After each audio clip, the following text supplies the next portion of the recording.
Midday exactly. It's exactly afternoon. Hi Heather. Hi Jenny. Nice to see you. Thank you very much indeed for joining us. Hello. Hi. Hi there. Good stuff. I'll give it a minute or two before I kick off formally. But as you know, we try and keep these things pretty informal.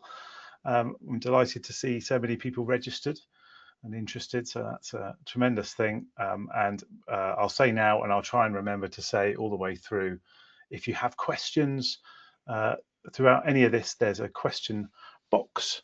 Mine's on the top right of my GoToWebinar entry, and you can enter questions and we will get to as many of those as we can. We're always keen to make it useful and answer the things that you want to talk about rather than the stuff that we are keen to talk about.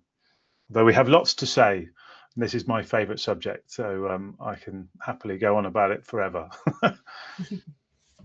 Well, I will kick off. I can see only a handful have come in so far, but let's see how many more arrive.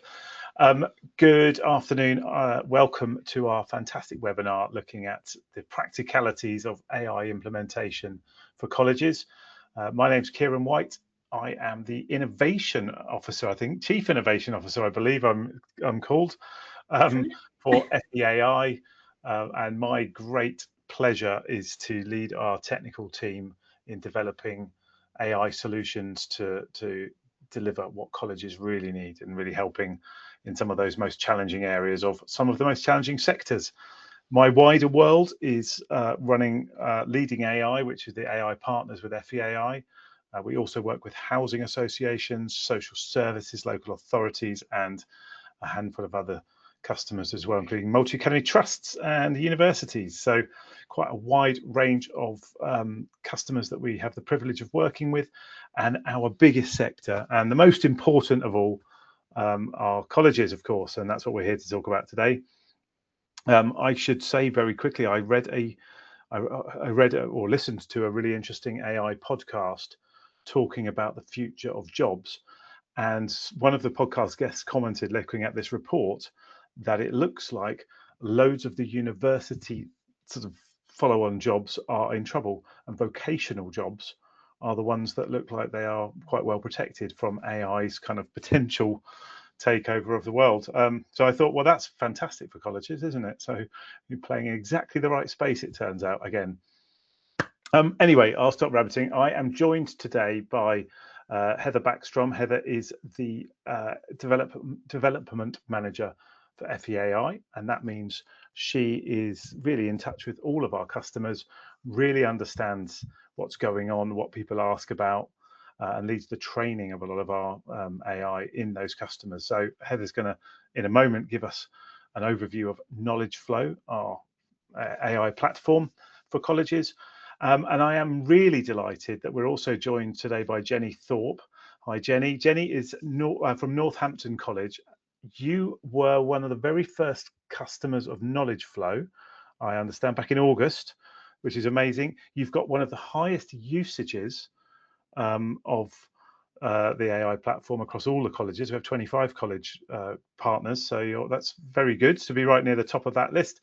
And Heather tells me that you got set up in 2 weeks flat, which is amazing. From saying yes to having it live in your organization, 2 weeks is fantastic. So yeah, it's pretty quick. Jenny, so very warm welcome. And Jenny, you're going to give us your take on what actually happens, how it really works in colleges, and how AI is impacting day to day, and the important things to keep in mind as colleges are going on that journey, I guess. Good stuff. Thank you. Heather, I'm going to hand to you. As I said at the beginning, we are very keen to take questions and cover topics that you might want to. So if you've got questions or points to make, please put them into the question box somewhere on this GoToMeeting entry, and we'll get through as many as we can. So anyway, over to you, Heather. Thank you. So this webinar today, is our previous webinars have been centered around the quality assistant. And this webinar today, I wanted to so I've actually been in post next month in this position. It's been a year I've been with FEA-I, which is really exciting. And over that year, I've learned a lot from colleges. I've met a lot of colleges. I've seen a lot of colleges rolling out their AI strategies. And I'd really like to kind of share as part of this webinar, one where they are using KnowledgeFlow to do that, but also some of the findings from where we are working with colleges and what is working particularly well. And that's why I invited Jenny along, who's going to share some experiences around training in Northampton College, and some of the work Jenny's been doing with her staff to enable them to feel safe and secure, especially around using AI. It's an ever-changing, area, AI. Things are changing regularly. So yeah, I just wanted to share some of my findings really and go through what we found.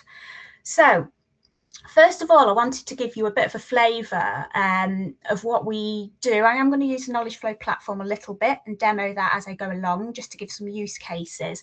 But really, I want to just give people who are watching a little bit of an overview of what colleges are doing to strategy and technology. I'm finding are the things that colleges are doing particularly well. They're buying technology and, obviously, such as KnowledgeFlow, which is safe and secure.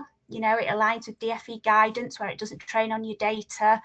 It is trained, it is grounded in your policies, for example, in the policy assistant. So when you are asking it questions, it will only look at your policies. And I'll cover some of that as I go along. So those two things are they are still a challenge in the sector. But what I'm finding more often is when I go in to deliver training, is a part of that strategy. And I'm just going to show you something we work closely with. Can we see that? Just so I'm not talking about a screen that we can't see. Can we see the JISC framework, Kieran? Yes, you can. Sorry, I was putting my thumbs up and not. Sorry, I can't see you. Oh, sorry. Yes, you can see that. When we go out to deliver training, we often, so what we've been doing recently is we have our Train the Trainer course that we roll out as part of when you purchase KnowledgeFlow. And our first course was at West London College, and we had over 20 colleges attend. And we did a little bit of research as part of that group. And we were looking at, what a strategy looks like. So it covers governance, it covers technology, and there's lots of different tools out there which colleges are using. And I think the hardest thing that colleges are finding is this piece here. It's encouraging staff to use the technology. It's the rollout. That is the hard nut to crack. And I think really the biggest challenge within that is the culture piece. And what I want to show you here is from my research from colleges. This isn't me. This is where we've worked together as a college, as our community of colleges. We have found that the three biggest barriers to this AI adoption, this is from the group we ran at West London College, is fear. Now that is consistent when you look at research, some research by MIT to say people are fearful of what to use AI for. They're fearful of, what to put in it. And they're also fearful of admitting that they are using it. So that's one of the reasons, that's one of the things we are trying to roll out when we go out and do training with KnowledgeFlow, is to overcome some of those fears. What can we do? And Jenny's doing some really good work around that in her delivery at Northampton College, which we can share. Another thing is skills, digital literacy skills. They are lacking in some colleges.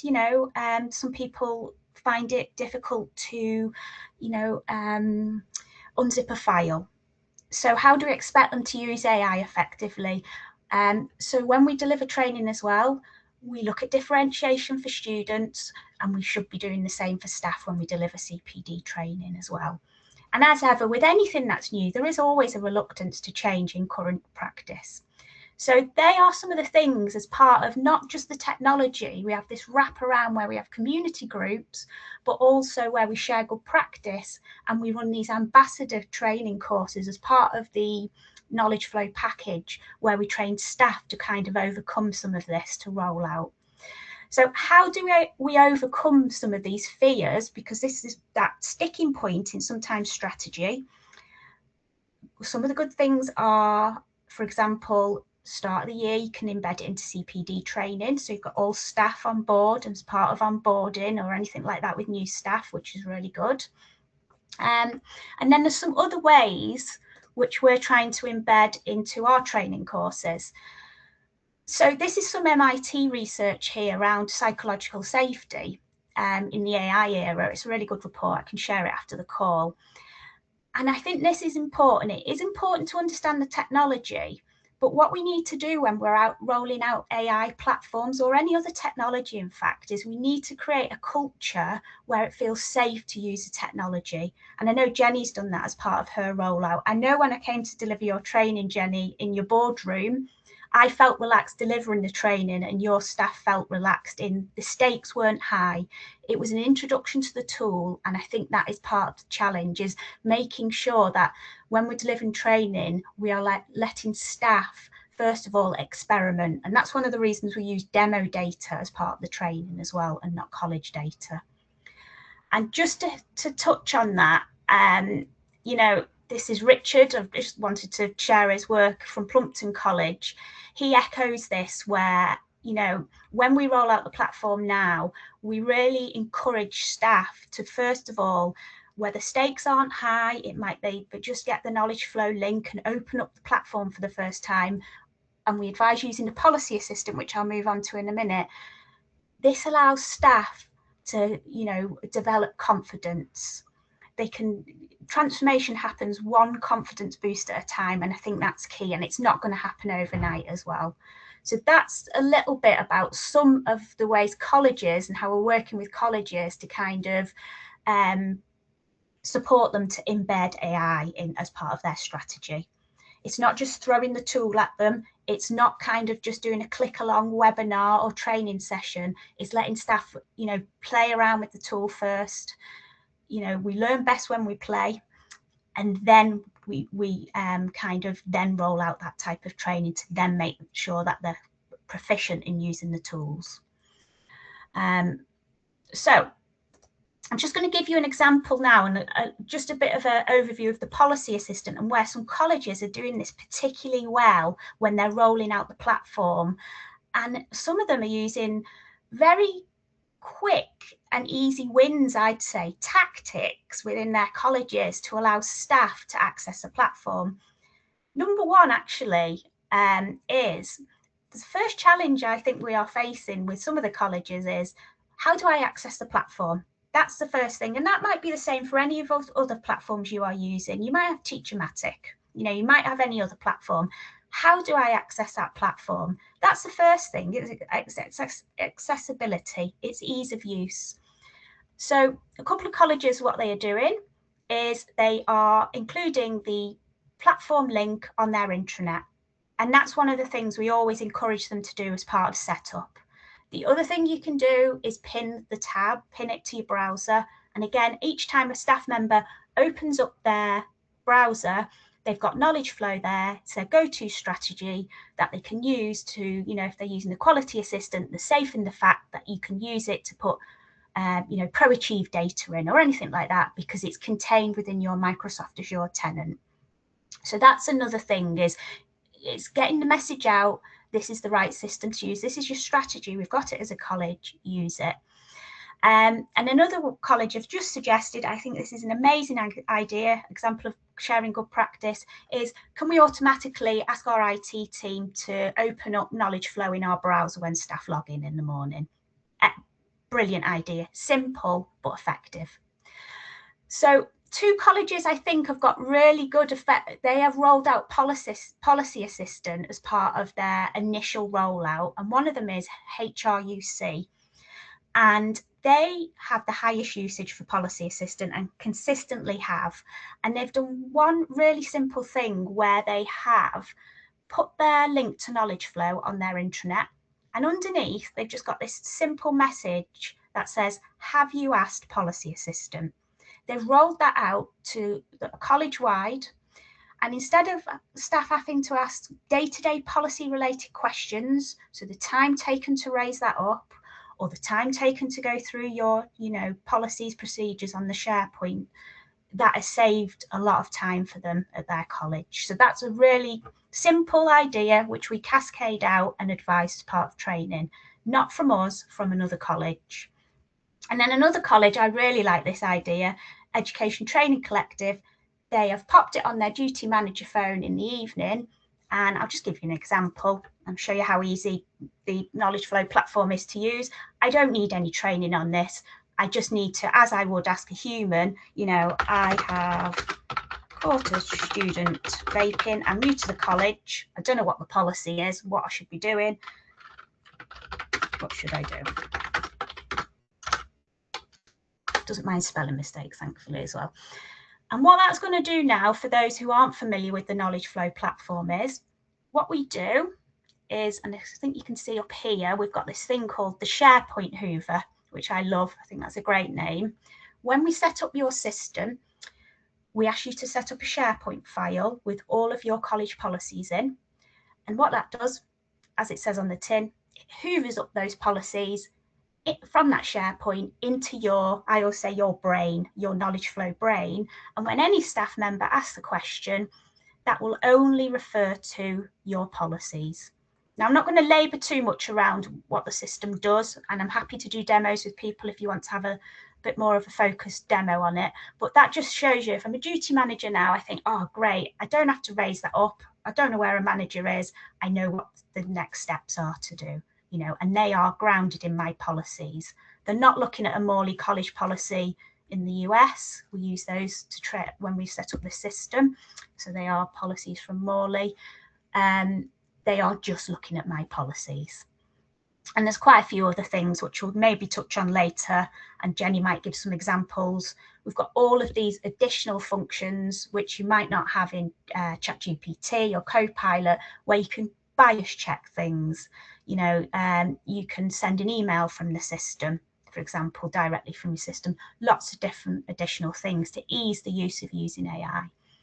We've also got these quick action buttons. So as I said, if I was given this link now, I'd be pretty easy for me to think, oh, actually, I'm just going to have a play around with this. I'm going to have a look at what our next review dates are in the college. And more often than not, I'll run a training session, everyone will go, oh yeah, our menopause policy is out of date, you know. But it's a good thing because it's allowing you to see, you know, and review when your policies are out of date as well. So that's one really good case example where HRUC, Raker from there, who's driven that, has got really high usage and colleges are using it quite often. The other thing I just want to show you as well is the other thing when we go and deliver training is we try to think about, we don't want to use the AI to produce more documentation. We don't want it to kind of add more bureaucracy to your processes and policies. It's not about producing more paperwork, more you know, documentation or anything like that. Longer emails, please don't send longer emails, you know, and I know Jenny's really keen on, you know, making sure you check the output when you use the system, the emails are correct and concise. You know, we don't want people, AI writes faster, but people don't read faster. You know, that's not changed. But what we can do, and again, what we try and kind of emphasize when you are working with your staff is, it can speed up processes and allow you more time to drive improvement and think about those conversations which happen next. So I'm just going to give you a bit of an example here, and I'm going to actually go back to my days when I was a teacher. And I remember when I first started teaching, I've got a letter here, which I've used AI, because you'll be getting a lot of student complaints using AI and parent complaints, I imagine. I remember when I first started teaching, I had a student complain. I used to teach forensic psychology, and they'd done a brilliant piece that was past criteria, brilliant past criteria, thought it was brilliant. Their merit, however, they handed it in and it was a sentence. It definitely wasn't a merit, and I knew that and they knew that, but I was new. I'd already asked my manager quite a few questions. I was new to teaching. I hadn't yet been on my petals, it was called at the time, preparing to teach in the lifelong learning sector. And I didn't really want to ask another question of my manager, rightly or wrongly. This would have been brilliant for me to use, where I could have taken that email from that student. I'm just going to copy, you can upload into the system, but just for the purpose of this, I just select this compose email reply, and I could have popped that in and only using some of my policies, the college policies, that's going to tell me what the response should be to that student.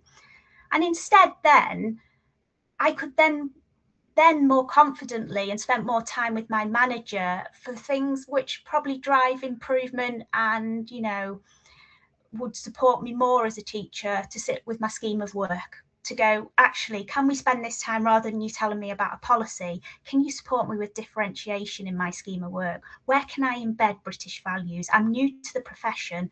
I need a little bit of hand holding, you know, and I think that this would have been really useful for me, and probably another use case there where this would have been particularly useful. So it will allow me to kind of, colleges to move the needle to things that really matter, learning walks and different things like that, spending time with staff to, you know, look at retention rates, achievement rates, instead of concentrating on things like policy, which are already there. So that's just another example.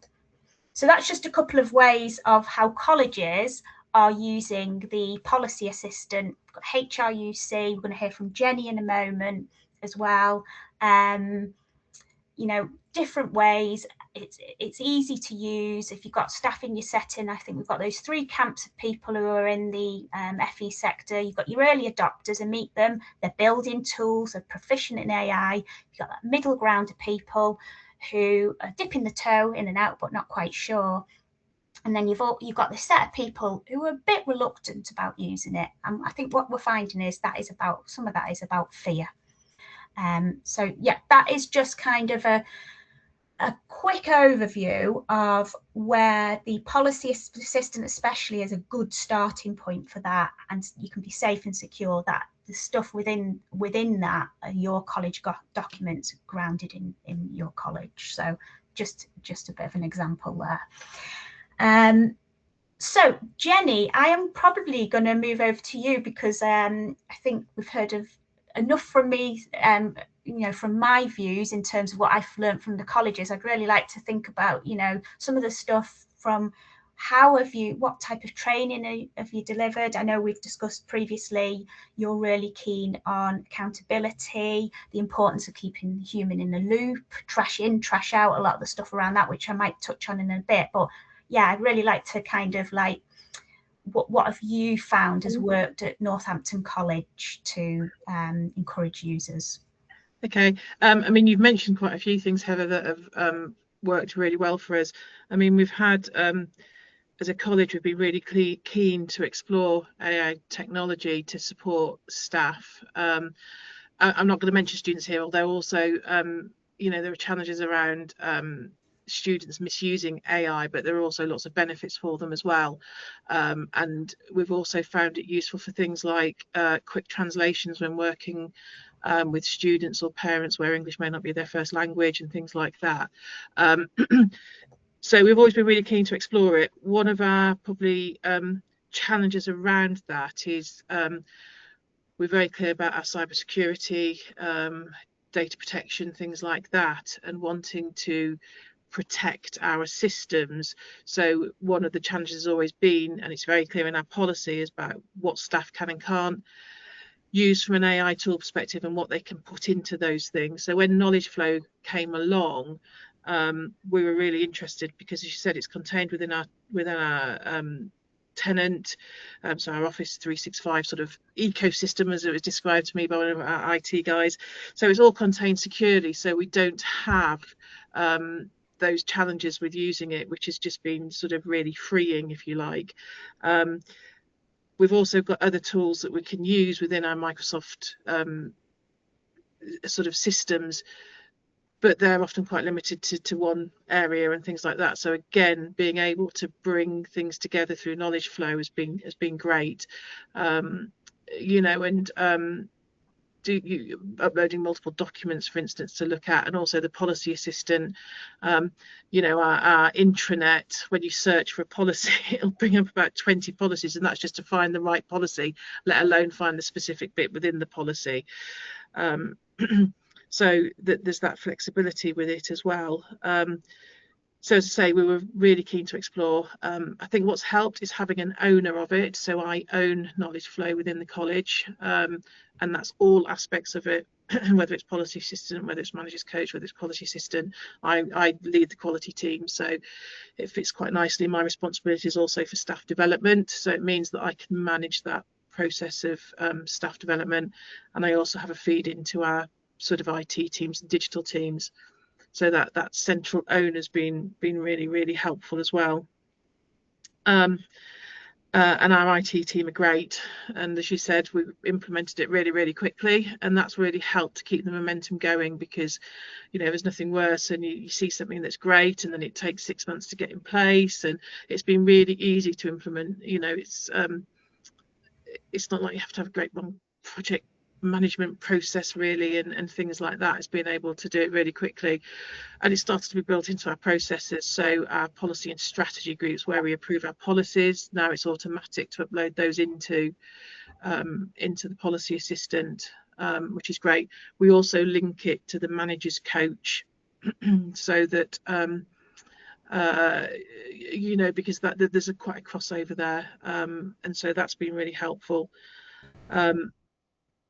We've started it as well, so we started with our ELT team and the quality team, and then rolled it out to our college management team, and then to specific areas within the college to sort of almost test, and now we're just going to that full rollout for some of the assistants, and some will stay a bit narrower, but policy assistant, for instance, is going to go out to everybody.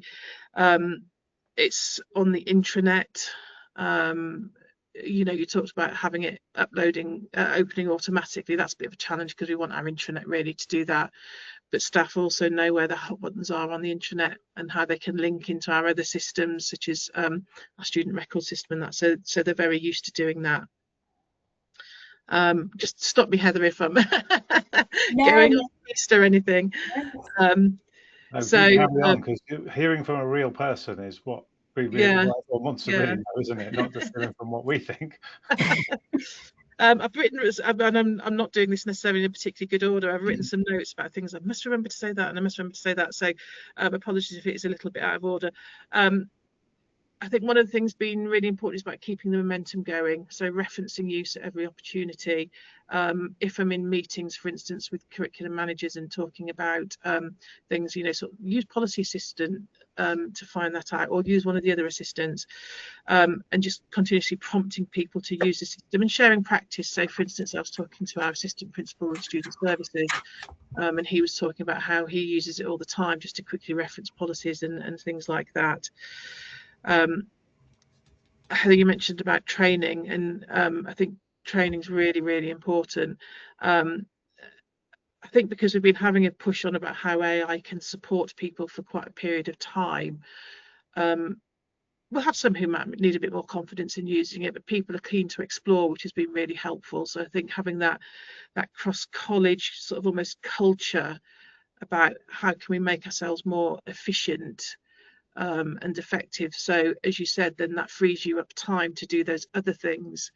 If you can cross something off really quickly, brilliant. Right, now move on to the next thing. So that's been really helpful. Other things that we've got alongside this, and you mentioned about digital skills, is about developing staff digital skills, because as you say, people are often really great at using phones and stuff like that, and the same with students. So we did a training needs analysis to identify where people perhaps had less confidence in digital skills. So it's running alongside that, and we have our Wednesday afternoon CPD sessions where people can select from a menu of topics to help them with those sorts of things. So all these things sort of come together in our sort of digital strategy, if you like. And also then there's obviously the ed tech side of it from a point of view of in the classroom. From a training perspective, you mentioned, Heather, really keen about the accountability. I've been very clear about what AI is and isn't from our college perspective, and other colleges may have slightly different thoughts on this, but what we feel. And so it doesn't replace professional judgment. So it can really support, it gets you to a point, and then it's like you still have to make that decision. Am I going to use that? And it doesn't make the final decisions. The person doing it has those final decisions, and people are accountable. So if you choose to do something using AI and you send it out, you are accountable for that. You can't turn around and say, well, AI said that, and I'm using AI in its broadest context. So what we talk about is we have a do and avoid list, if you like, and the do's are about treating AI output as a first draft, about sense checking and applying context, individualization or personalization.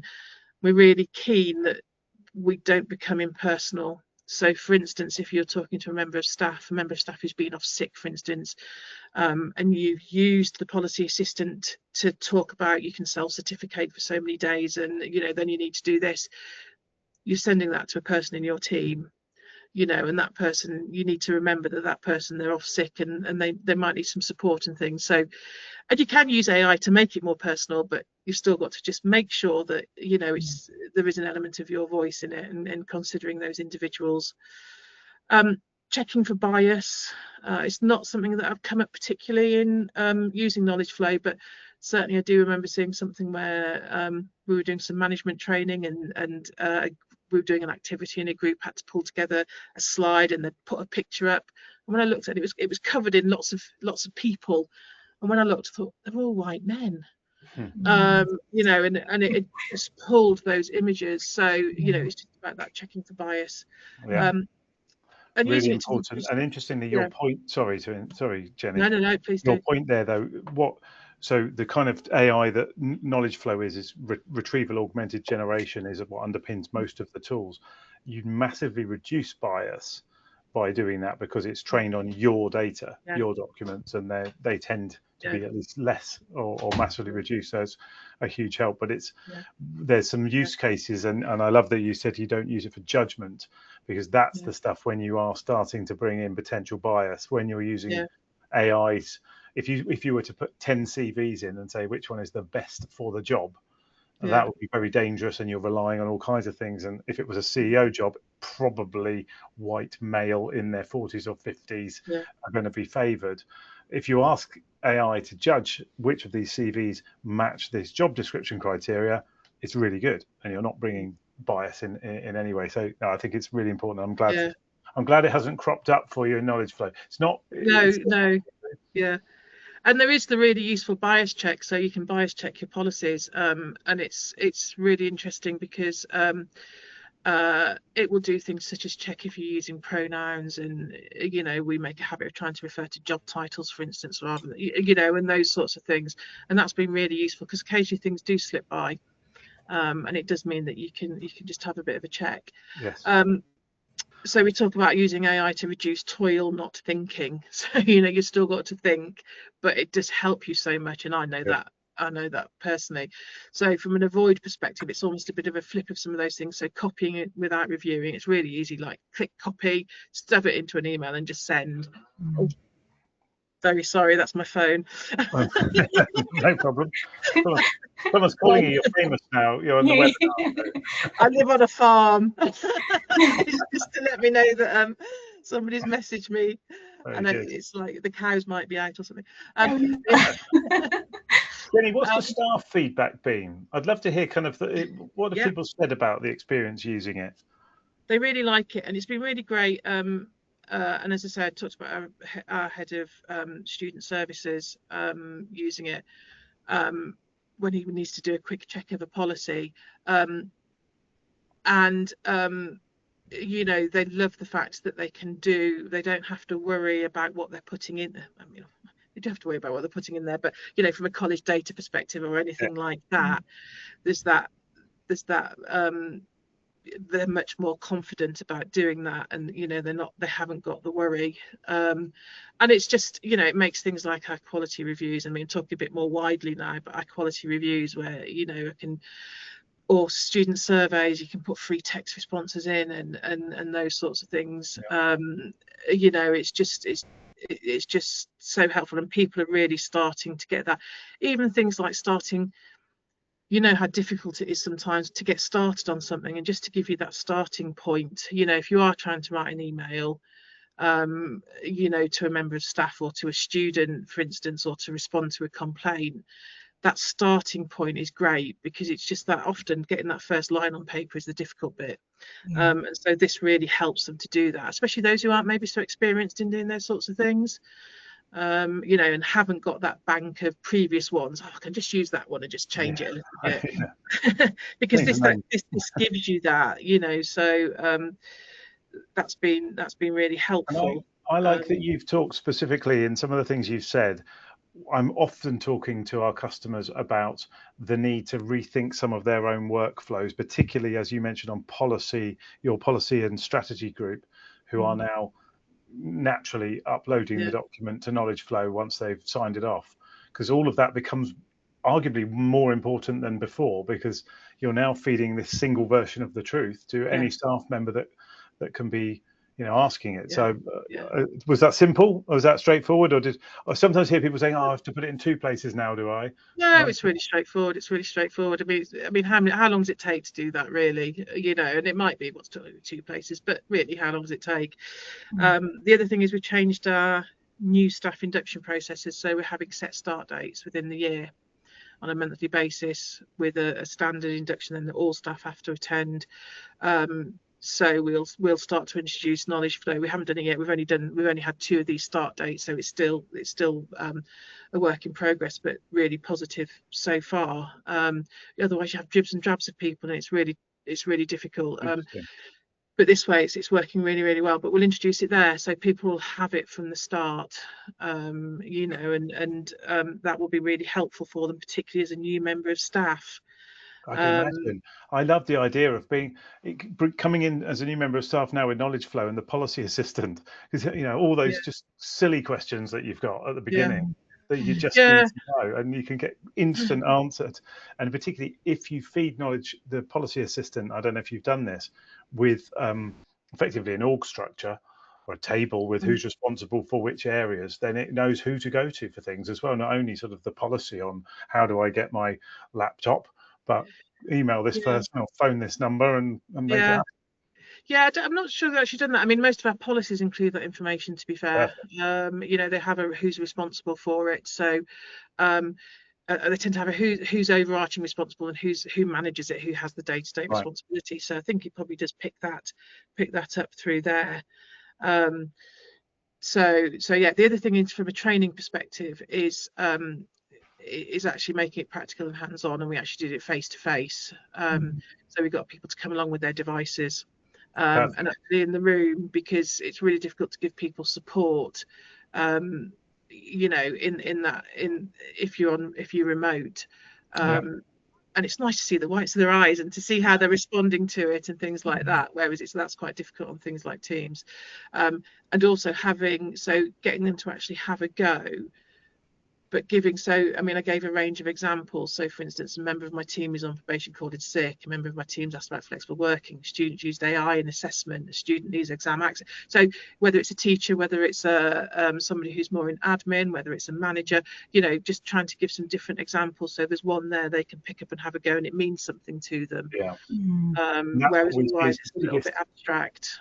Throughout our customer base, those customers that get hands on keyboards, if you like, or fingers on keyboards in training sessions, and make it relevant to the role that someone is carrying out, that's when we see the usage. And when we see sort of user numbers, they go up and up and up and up. What we don't see is people dropping off once they've had a go and they've actually seen what it can do for their role. That seems to be the thing that makes the big difference. So I'm delighted to hear you talking about that.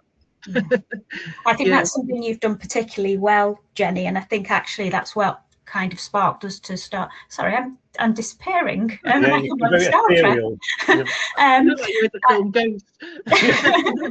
fading.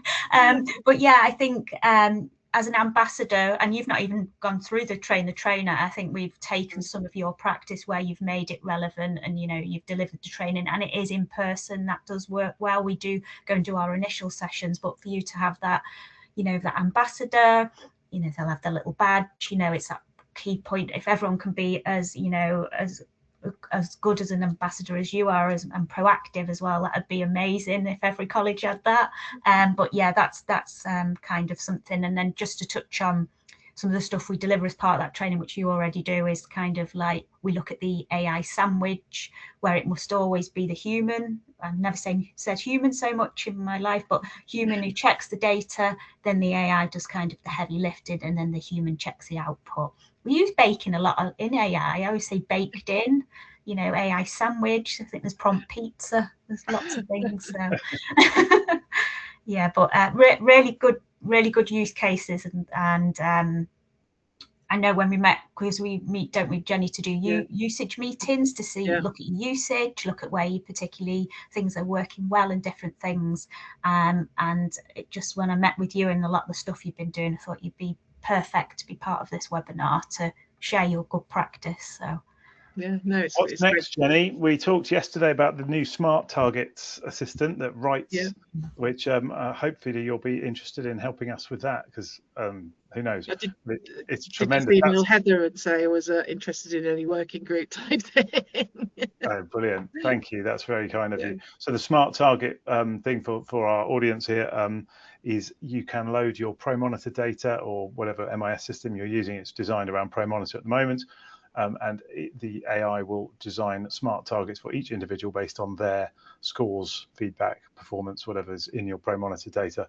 So, and it's into the minutes. You've got the one we've tested with West London College. They sent me the data set we've been working with, anonymized 418 learners, and in about 3 minutes, it's written 3 smart targets for each of them.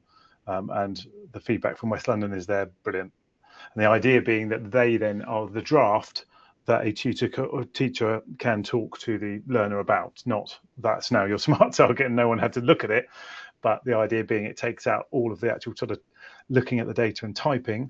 You can look at a target that knows what your current attendance is, gives you a suggested improvement and time frame for that, etc.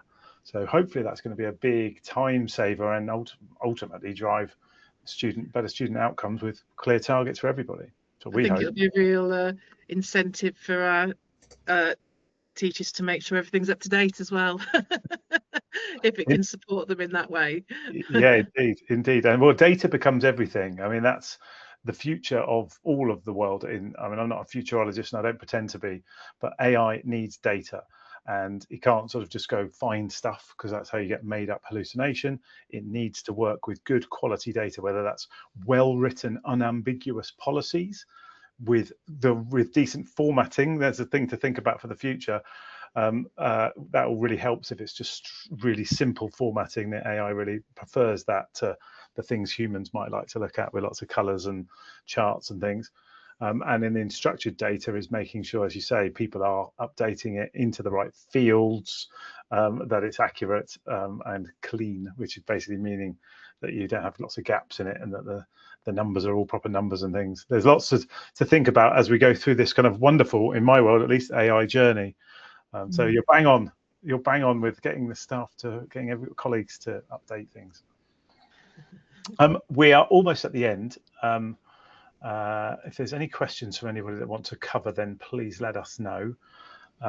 There is always the question about data security. So I'll just quickly touch on that very briefly. Jenny has helpfully talked about it in a very straightforward way. I might start using your language, Jenny, inside the same place where your 365 is.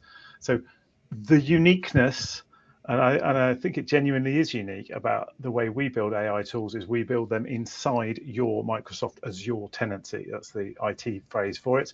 That means it's inside your college's IT environment. That means, and the data never leaves. So that means you can use the data, you can input the data that you can't in other tools. It also means access is only to authenticated staff members. So anyone with an email address would have access, unless you don't want to do that. That's your choice as well. And that just means that not only is it secure because it's locked in your world, but because it's inside your own processing. Really, if you're allowed to process the data yourself, you've signed a learner agreement that says that you can, then you can put it through this system because it's the same environment. So that's a huge thing, and it's auditable. So there is tracking if necessary. So you can sort of go back, and it's really useful for insights in policy, particularly where are people asking lots of the same question, or where are there gaps. but also really useful in sort of the if you need to go back and sort of find out what actually was happening, if there's a problem somewhere. So that's all good. We're in the last 10 seconds, so I'm going to wrap up there, if I may. Jenny, thank you so much for joining us. I really appreciate you giving up your time. Heather, thank you for the demo of KnowledgeFlow, and most importantly, thank you to all of you for coming along and giving up your time to be here for this webinar. Please get in touch if you would like a demonstration or to find out any more information. You can reply to the email invite to this or contact heather.backstrom@fe-i.co.uk. Thank you very much indeed, everyone. See you next time. Everyone. Thanks, Jenny. Bye-bye.